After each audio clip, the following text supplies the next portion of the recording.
Hey guys, Chad Hoover. I'm down here on Bienville Plantation, the world famous big bass factory in White Springs, Florida, hosting the first ever 10, that's where the top 10 guys in the Kayak Bass Fishing Angler of the Year standings duke it out for $10,000, and the KBF members only Bienville Bassin Tournament, where 50 guys are duking it out for a pretty good prize purse themselves. So we're gonna head out on the water, watch these 10 guys duke it out, head over to the other lake and watch these 50 guys, and hopefully some big old bass are gonna end up in the boat, some great memories are gonna be made, and some lifelong friendships are gonna be established. Here we go.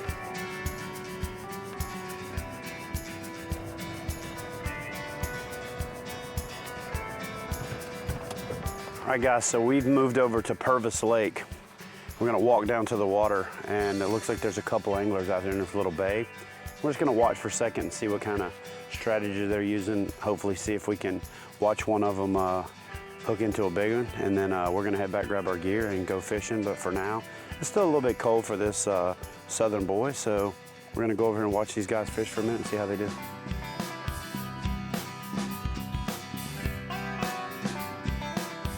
All right guys, so I'm gonna talk a little bit quiet because I got a competitor right over my shoulder, but it's interesting that it's 50 degrees outside. The water temperature yesterday, right at dark, was in the low 60s. There's a lot of bait fish activity and a lot of activity right along the shoreline.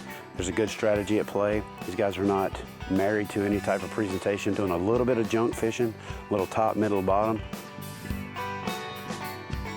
Corey's got a fish. So there it is, shallow, early on. I don't know for sure what he caught it on, but he snatched it out of shallow water and got it in the net real quick because he obviously wants to get it on the board. Catch, photo, release, reward, you know, can't beat it. All right, so for you guys that are tournament fishermen or even aspiring tournament fishermen, I want to point out one particular piece of equipment on Corey's boat, and that's the leverage landing net from Yak Attack. You know, when you're fun fishing and you set the hook and the fish is dancing around beside the boat and you reach down and miss it 4 or 5 times, that's one thing. But when there's $10,000 on the line and you got to get that fish in the boat and you got to get it on the board to get the picture for it to count, that leverage landing net, it's an awesome product and definitely a must-have for tournament fishing. Good luck, man.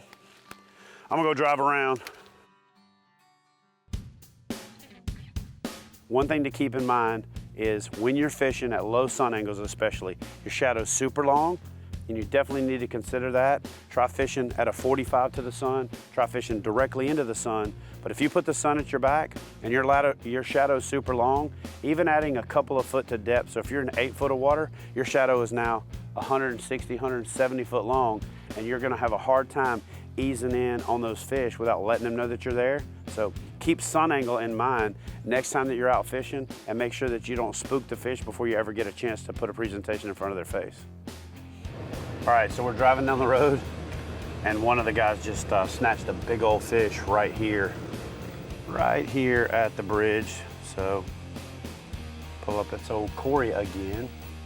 We were leaving Corey, we were gonna go drive around and look for other folks, but in the time we walked back to the truck and did the tip on sun angle and came back, Corey's already snatched a big fish. It's about a 4.5, 5 pounder.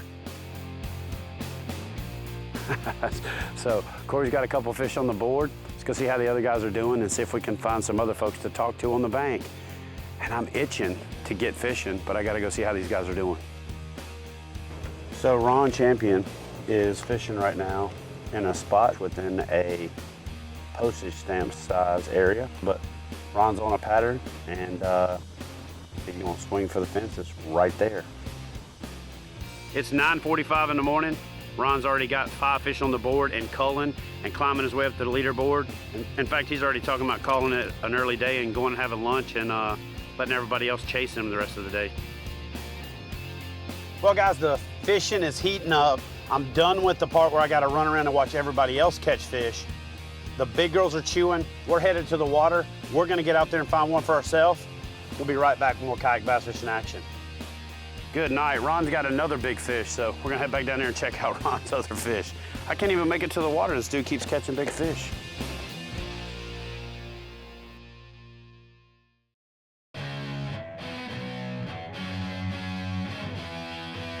Well, we came back to the cabin. We're loading our stuff up, and just off to the back of the cabin, we hear some hooting and hollering, and then my phone rings, and it's you know, the usual suspect pulling a donkey in.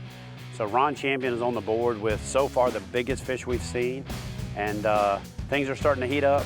People are calling in that their fish are going into Tourney X. We're seeing them pop up on the board. And Ron just basically put all the other guys on notice that he's here to win it. So now I'm gonna go load my kayak up and see if I can get one. Nothing like it, boy. Woo! All right, guys, so we are finally headed over to the water. It's 10:45. I got Christy with me. First time we fished together in a minute. And actually, this is the first time Christy's been on the show. So this is my fiance, Christy. We're getting married at the Kayak Bass Fishing National Championship. I got about 2 months of single left. And you guys are gonna see why I have hit the lottery and I'm marrying this girl. When she gets out on the water and that little country twang comes out, she's a sweetheart. She can fish, she can cook. Do you think that camera's got this southern filter? Can it make me sound like... You put a voice filter on me. Did you put the mini pearl filter on me?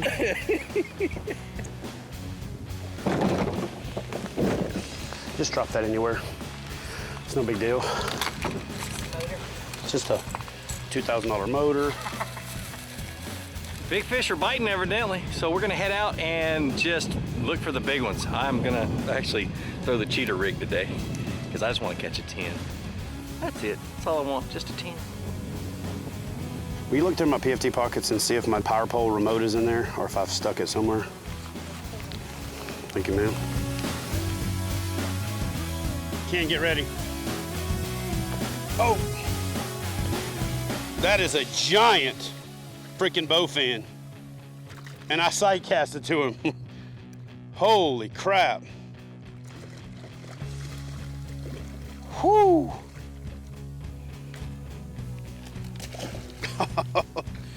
These things are crazy powerful. And I don't want to lose my crankbait. Oh, dude. Oh, there he is. Golly. How do you pick it up if it has teeth? By the back of the head or underneath the jaw like this. Yeah.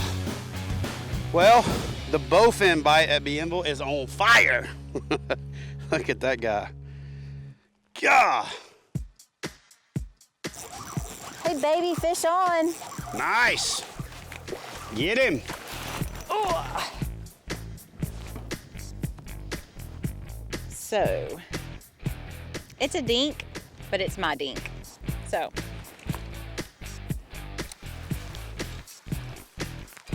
Yeah.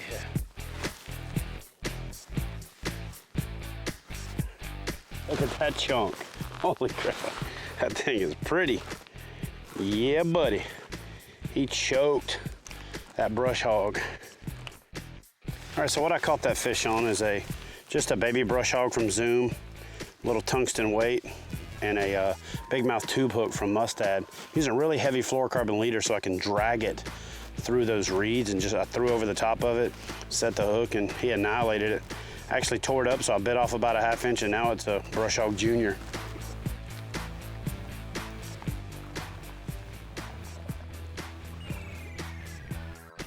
Well, guys, we got less than an hour left till the guys have to be in for the first day of the 10 and the Bienville Bassin Tournament. So we're gonna head back over to the lodge and find out how they did. All right, guys, so it's the end of day one, and it's no surprise the 2016 Angler of the Year, Jay Wallen, is sitting in first place with 101 3/4 inches. That is one of the biggest sacks ever turned in a kayak bass fishing tournament. I'm gonna turn it over to Jay and let Jay tell you exactly what he's doing to best this field of elite anglers to be sitting in the first position. Just fishing points with grass, deep, little small U-Vibe Zoom, watermelon rib worm, 1/8 ounce tungsten weight, fishing deep and slow, weeding through a lot of small fish. Got a couple big ones hanging out there. All right, so here's the deal. A lot of these guys are subscribing to the big bait, big fish mentality, but Jay has proven that even elephants eat peanuts sometimes. Let's see if that pattern holds on day two, and if Jay can take home the first ever Bienville the 10 title and that check for $10,000.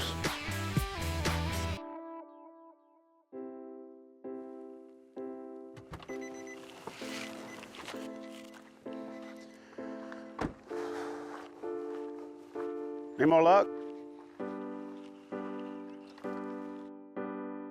All right, guys, so we made the move, drove around and see if we could figure out what other anglers are doing.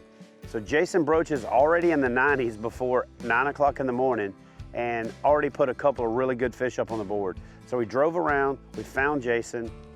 Jason's from Fort Pierce, Florida, so he's a Florida guy, but this is a little bit colder weather than Florida guys are used to fishing. Now Jason's throwing a square bill crankbait and mixing it up with some hard baits where the majority of the field that we've run into are fishing soft plastic. So a number of patterns are working. The question is, which one's gonna be the one that puts the biggest fish on the board today? All right, so Ron is really sticking to both the area that he was fishing and the pattern. So the question is it gonna be strategic genius or is he going down with the ship?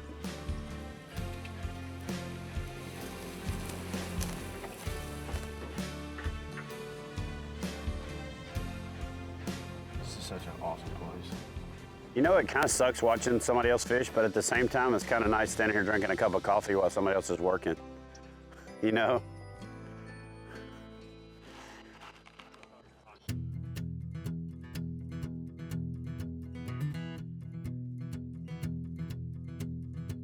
So when I announced the plans to do an event called the 10, the idea was to provide a little bit of extra incentive for guys that were competing in the Angler of the Year race and to give back to the folks that were competing in our tournament series for their support of what we were trying to do. So I started looking, I started researching, I started talking to folks at, you know, various venues around the country. Ran into the folks at Bienville at ICAST, the big fishing show annually, and we started a discussion.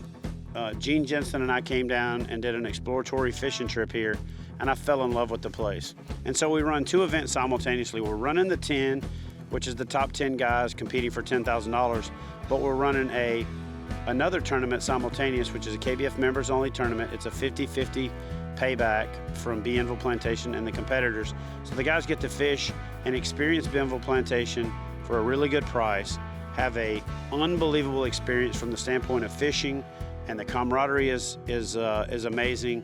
And so I really didn't have to decide whether or not we were gonna do it at Bienville. Bienville was just the perfect place. When it comes down to accommodations, access, the quality of fishing and the amount of water, Bienville was unrivaled, and so it made sense to bring this event here, and we hope to bring it here for years to come. A fish ate my Cinco and my hook. That's what they're supposed to do. Well, it ate it off the line. I'll feel a lot better when I catch another fish. I got it. It's a tiny one, but I got it.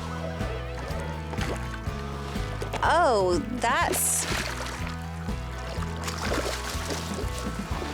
Nice, nice. I don't think that's the kind of fish I can put my thumb in. Is it a bass? And I don't have to. I don't think it was. It had little sharp teeth. That's a bowfin.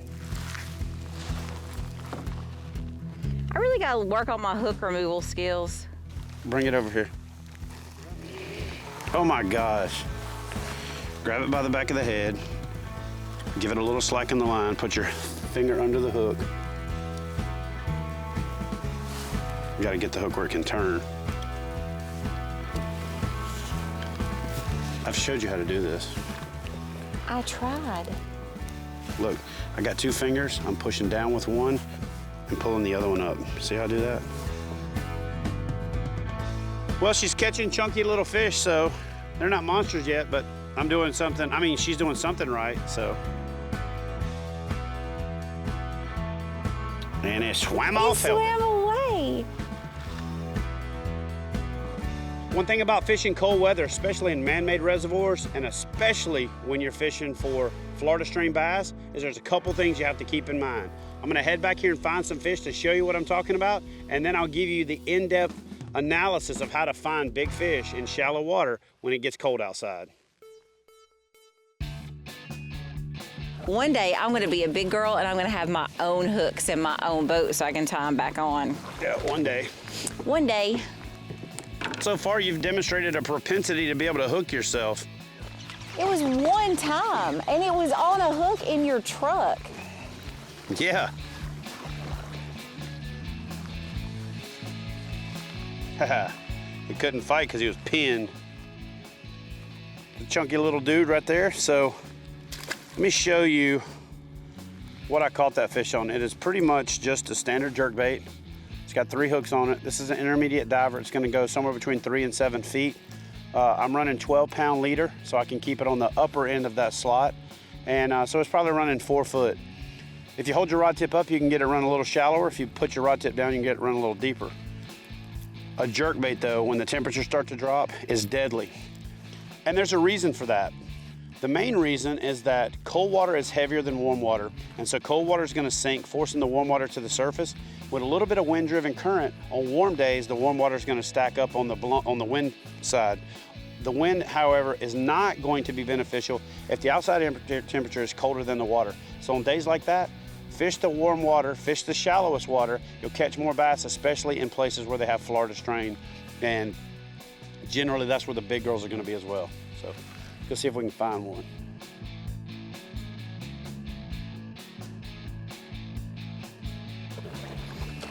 I'm gonna go back over there where I've caught all those fish. You caught any fish over here? No. I'm not fishing for sardines though. I'm fishing for fish. I know you are. I enjoy There's an it. evolution of fishing. It's called any fish, mini fish, big fish, and method fish, and you're still on any fish and mini fish, so kind of hovering between the two. He didn't tie the knot right. I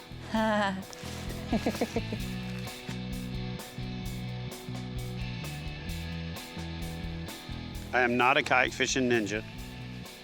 I just happen to want to keep the wind off the back of my neck and the sun, because I got burnt up on one side of my face yesterday. So I was like red on one side, white on the other. Looked like a fat peppermint.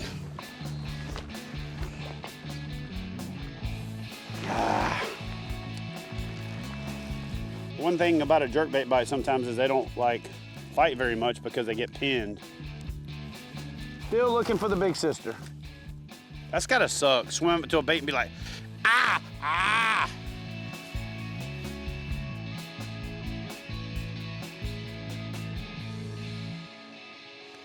Well guys, I tucked in here in the grass and I've got a bed right there and a bed right there.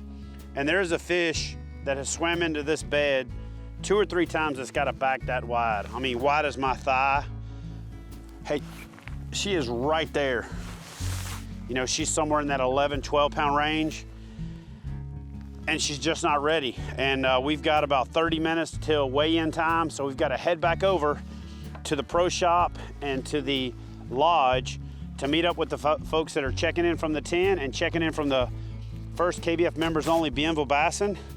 But I'll tell you what, it's cold right now. These fish aren't ready. I'll be back. And I'm definitely gonna put one of these fish in the boat. There's this whole shoreline is covered with beds and big females that are that close to being ready. All right, so both of these guys fished hard and both of them caught a lot of big fish. So your first ever Bienville Plantation kayak bass fishing 10 champion is actually both of these guys, because they are tied at 195 inches. Give them a round of applause. So just like in boxing and MMA and everything else in the world, everybody that follows anything competitive hates a freaking tie. But KBF rules state that the tie is broken by the biggest fish. Mr. Corey Dreyer from North Carolina. Now, anyway, go ahead. What'd you do, Corey? I was focusing on spawning fish. I was catching them on the bed for the most part. I was throwing a Strike King structure bug and switched up colors today when it got cloudy and I wore them out. So what color did you switch from and to? Which I one did you was start with? using chameleon yesterday, and today I went to black and blue, and just something a little darker. They keyed in on it, and I caught just about 30 fish, if not more. Just remember, when it's overcast, you need contrast. So anyway, that's going to do it from Bienville. These guys will share more of their secrets probably next year after they're settled the undisputed, and we'll see you next week for more kayak bass fishing action.